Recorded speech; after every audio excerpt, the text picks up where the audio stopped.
Sorry মা। Sorry কেন?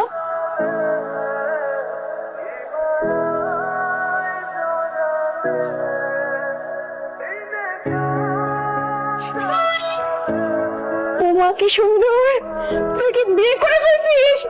আমার কত শখ ছিল যে আমি ছেলে বিয়ে অনেক ধুমধাম করে করবো, আমি সাজবো গুজবো গয়না কিনবো, তুই তো আমার সবকিছু একদম ঘুরেবালি করে দিলি রে। এখন আমি কি করবো? তুই বিয়ে করে ফেলেছিস? দেখো আমাদের বৌমা কত সুন্দর। কথা বলছো তো আমি, ছেলে বউর সাথে কথা বলতে দাও। নাম কি? তানহা আঙ্কেল। কোন এলাকায় থাকো? ঢাকায়? গ্রামে থাকি, গ্রামের মেয়ে, পড়াশোনা হচ্ছে না, ঢাকা আসছেন। গ্রামের মাটির একটা সোদা গন্ধ আছে, একটা পবিত্র পবিত্র ভাব আছে। Very good. মা কি করেন?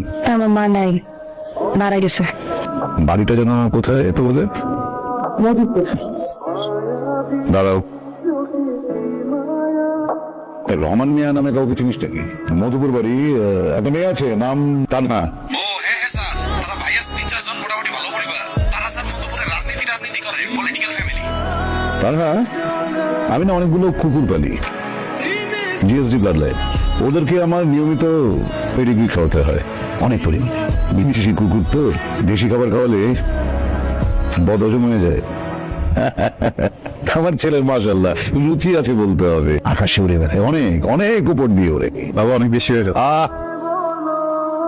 তুই আমাকে না জানিয়ে একটা মেয়েকে বিয়ে করে এনেছিস আমার বাসায়, এবং এত বড় সাহস তো তুই বাসার ভেতরে পা রাখছিস। হ্যাঁ, বেরিয়ে যা, বেরিয়ে যা আমার বাসা থেকে। Out, out, out.